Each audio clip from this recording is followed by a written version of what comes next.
시청자 여러분 안녕하십니까? 이슈 점검 시간으로 돌아왔습니다. 오늘은 우리 육군 공격 헬기인가요? 네, 지난 8월 19일 미 행정부는요, 대외군사 판매 있죠, FMS 방식. 이 FMS 방식으로 우리나라한테 35억 달러 규모의 AH-64E 아파치 및 관련 물품에 대한 판매를 승인했다고 발표했습니다. 약 4조 6,655억 원 규모죠. 우리 육군은 현재 36대의 AH-64E 아파치를 보유하고 있고요. 추가로 36대가 도입이 되면 총 72대의 AH-64E 아파치를 보유하게 됩니다. 이에 우리 육군은 AH-64E를 신규로 도입한 물론 앞서 도입한 36대 역시 최신 모델인 AH-64EV로 개량할 계획입니다. 탐지 거리가 8km에서 16km로 늘어난 롱보우 레이더도 장착될 예정이죠. 그런데요, 이번 러시아 우크라이나 전쟁을 통해 공격 헬기의 효용 가치가 예전과 같지 않다는 의견이 많습니다. 따라서 샤르 군사연구소에서는요, 이번 아파치 공격 헬기 추가 도입 배경을 알아보고 동시에 공격 헬기 무용론이 등장할 만큼 진짜 공격 헬기의 가치가 떨어졌는지에 대해 알아보는 시간을 가져보겠습니다.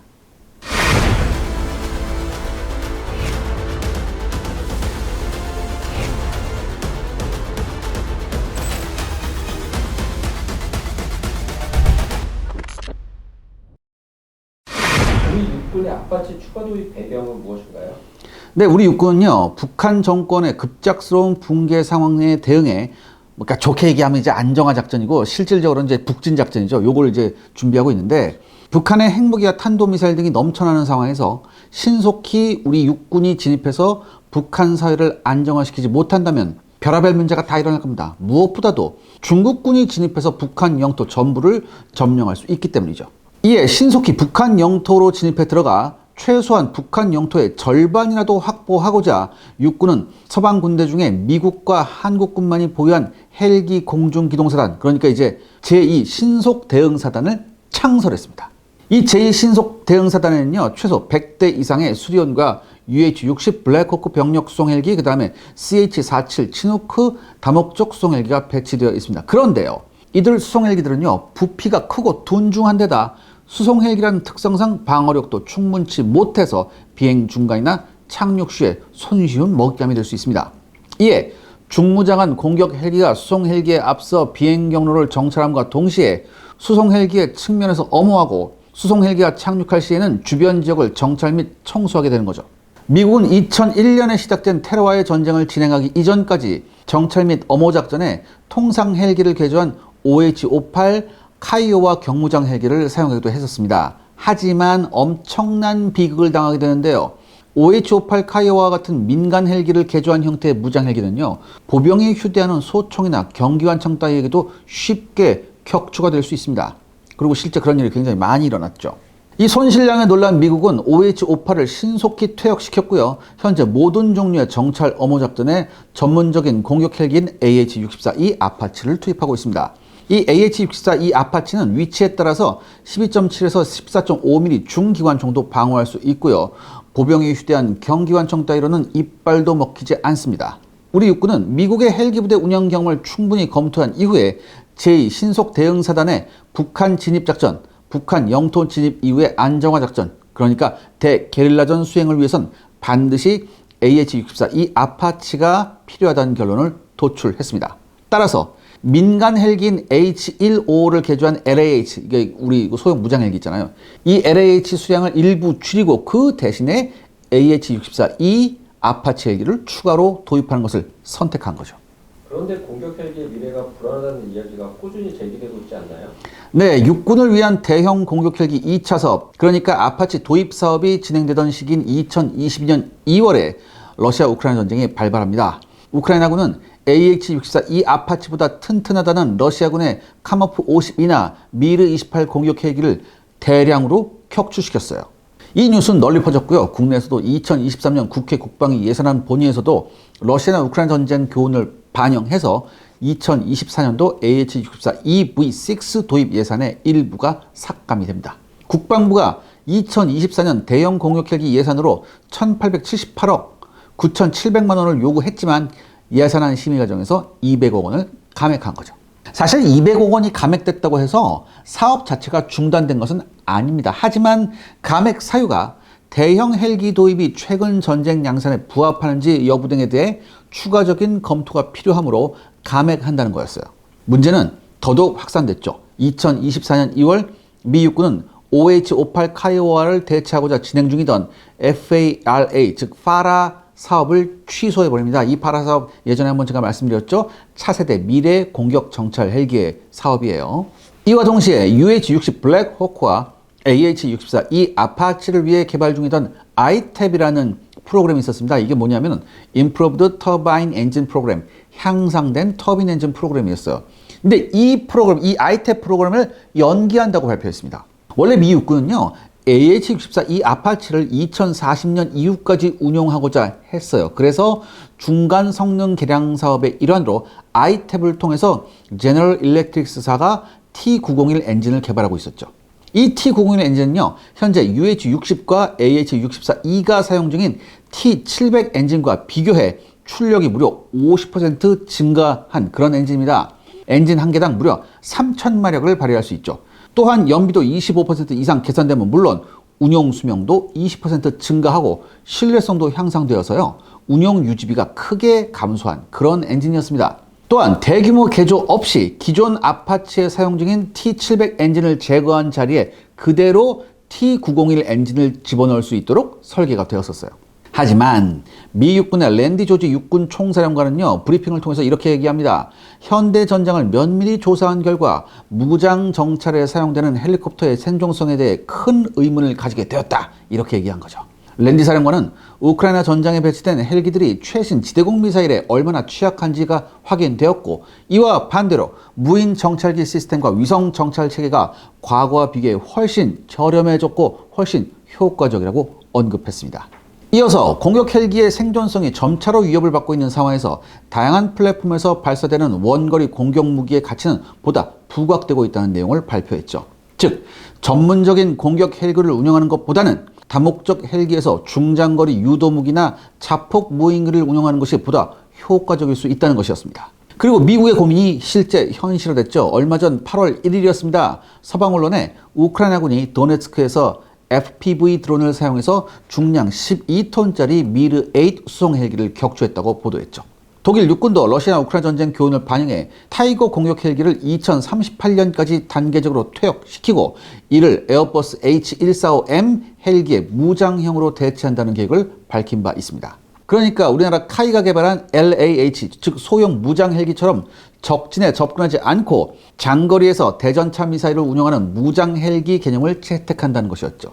미 육군의 랜디 사령관은요, 이어서 파라 사업 취소에 따라 절약된 50억 달러, 한 6조 4천억 정도예요. 이 예산을 활용해 현재 진행 중인 FLRAA 사업, 즉 플라라 사업, 이게 차세대 장거리 강습 헬기 사업인데, 여기에 산물인 V280 벨러를 보다 신속히 배치하면 물론 V280 벨러에 중무장을 장착한 무장형 개발 사업에 투자하겠다고 밝혔습니다.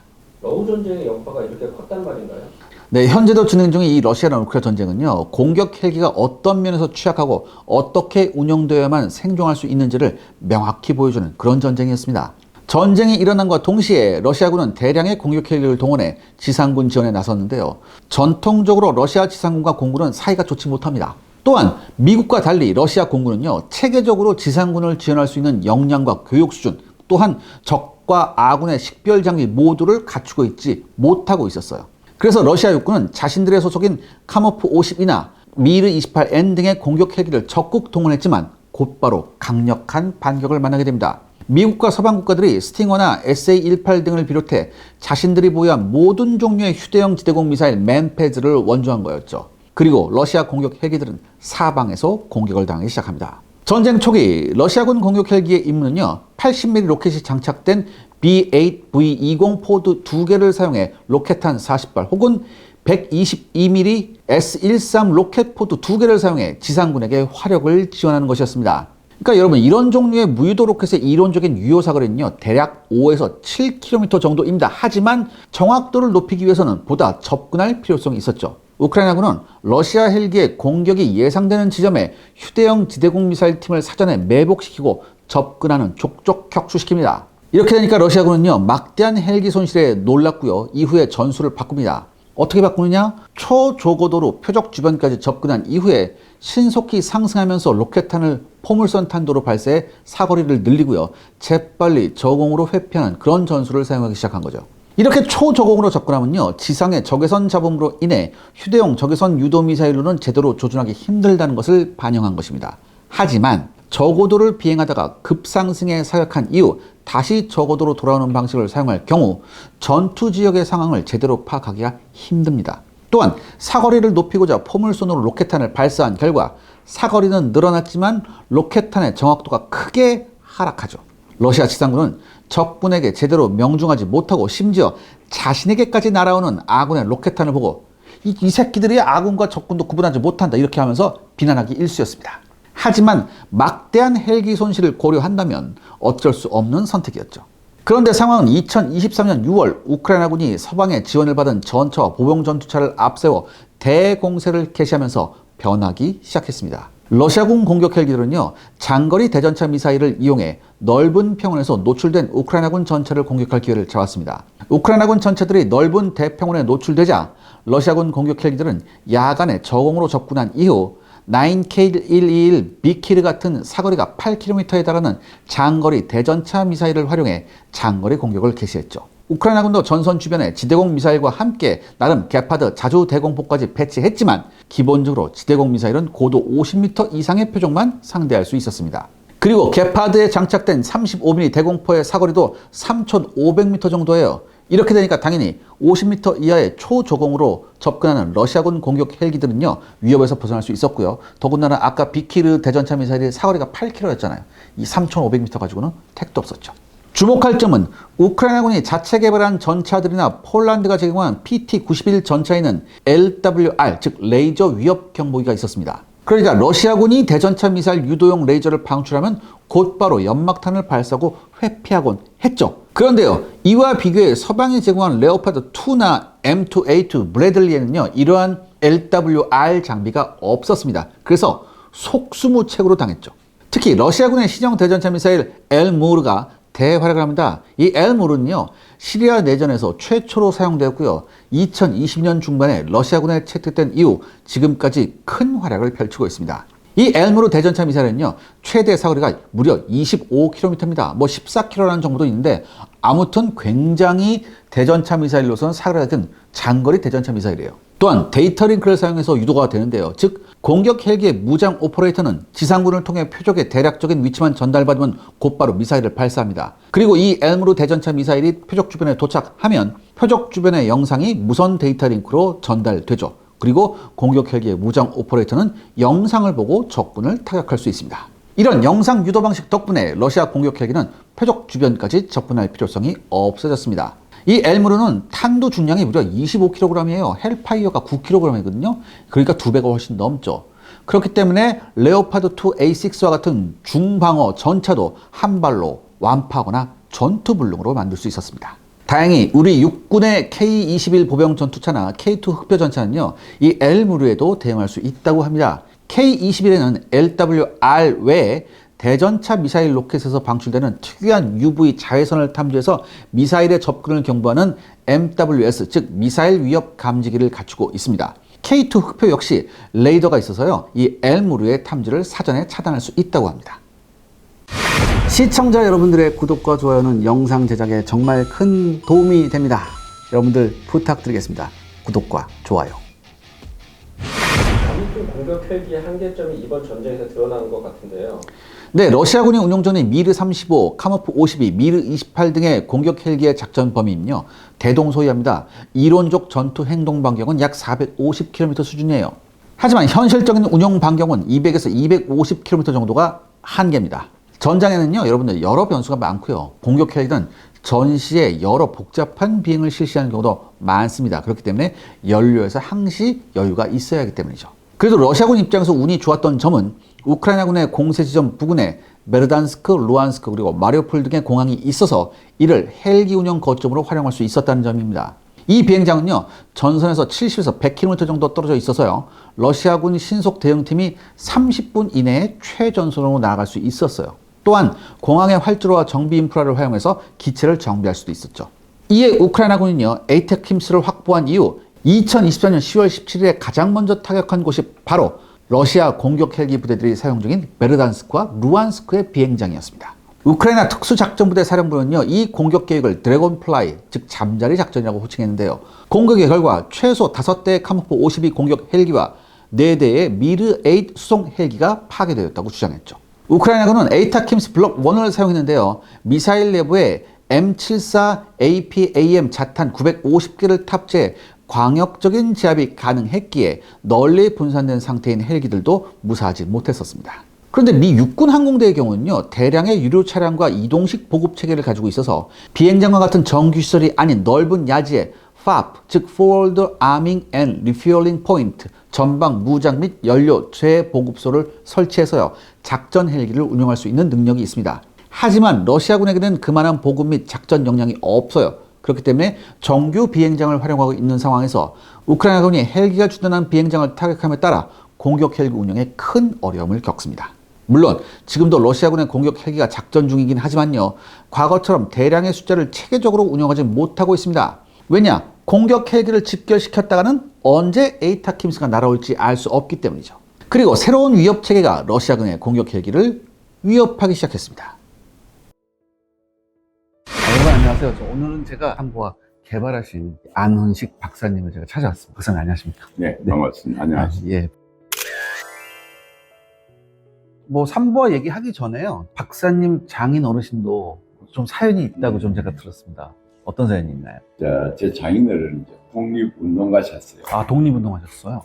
항일 독립유공자인데 네. 고등학교 1학년 장인어른이 8명이 이제 하구 동인회를 조직을 해서 네. 조선 총독을 간부들을 암살하려고 하는 그 계획을 세우고, 아, 네네. 그걸 마지막 이제 점검하기 위해서 현장 답습하다가 네. 한 명이 체포가 돼요. 아하. 한 명은 체포됨으로 인해서 일행 전부 다가 좀 잡혀가지고 네.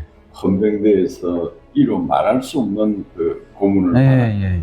그 고문받았던 그 부유증으로 인해서 평생을 불구로 아, 불편하게 저런. 살아가다 보니까 아버님 가르침이나 자기는 살아오신 삶이나 이게 맥락이 같아요. 네. 그래서 50세 전후에 거의 암으로 인해서 고생들 많이 하시고 네, 갱년기 장애나 네. 고생들 많이 하시니까 국민 건강을 지켜주는 것도 이것도 큰 차원에서 애국이라고, 네. 국민 건강 정진을 위해서 공통적으로 가지고 있는 남성 호르몬, 여성 호르몬에 의한 면역력 저하에 따른 각종 질병을 없애는 방법을 이렇게 저희가 삼보아라는 제품으로 출시하게 됐습니다. 아, 감사합니다.